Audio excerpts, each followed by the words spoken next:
Hello and welcome to ESAT. I am Ngudu with the news.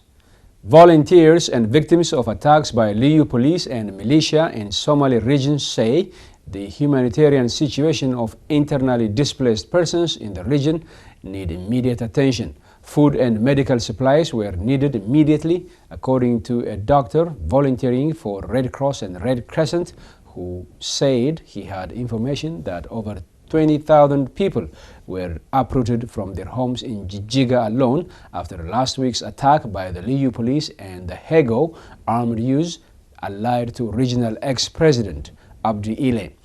When the people were forced to flee their homes, they left behind everything. There are those who need to take their medications, but they don't have any medications with them, the volunteer doctor Iyo Makonnen told the BBC Amharic service. He said there is a serious shortage of medications.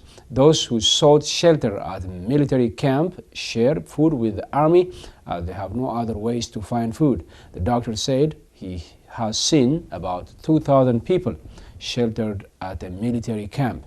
Hundreds of people who left Jijiga for Harar during the attack say their situations were the same. They however said help from the administration of the city has kept them alive. Some of the displaced who spoke to ESAT say there are about 300 people sheltered in a school in Harar, and more people are heading from Jijiga to Harar to find help. Some of the victims in Jijiga say the absence of internet has made communications with the rest of the country and the outside world difficult and has made immediate help impossible. The government's Commission for Disaster Management, meanwhile, says food items have been distributed to victims in Jijiga and it's working hard to get more help to those in need. The regional president for over 10 years, Abdi Ile, was removed from office last Monday after allegations of abuse of power, corruption, and human rights abuses in the region. When it became imminent that Abdi Ile was to be removed from power, his Liyu police and the Hego went on a killing spree, burning churches and killing priests in what appears to be an attempt to incite religious violence. An Eritrean delegation led by Foreign Minister Osman Saleh and Presidential Advisor Yamana Gebra'ab is in Ethiopia's capital Addis Ababa for further talks on implementation of a peace deal signed between the two countries after 20 years of state of war. Last month, Ethiopian Prime Minister Abiy Ahmed and Eritrean President Isaias Afwerki signed a declaration in Asmara to implement the decision of a boundary commission that was set up by the Permanent Court of Arbitration at The Hague. The two sides agreed to go ahead with the decision of the commission that would delimit the border between the two sides. The two countries went to war in 1998 over a disputed territory that claimed the lives of at least 70,000 people.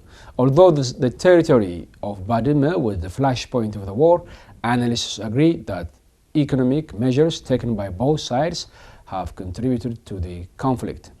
The declaration signed last month by the two leaders in Eritrea's capital Asmara also provides for the resumption of economic, diplomatic, social and cultural cooperation. The Eritrean delegation is expected to meet and discuss with Ethiopian high-ranking officials, including Prime Minister Abiy Ahmed. The delegation will deliver a message from President Isaias Afwerki to Prime Minister Abiy Ahmed and discuss progress of implementation of the agreement, said Eritrean Minister of Information Yamana Gebremeskel in a tweet.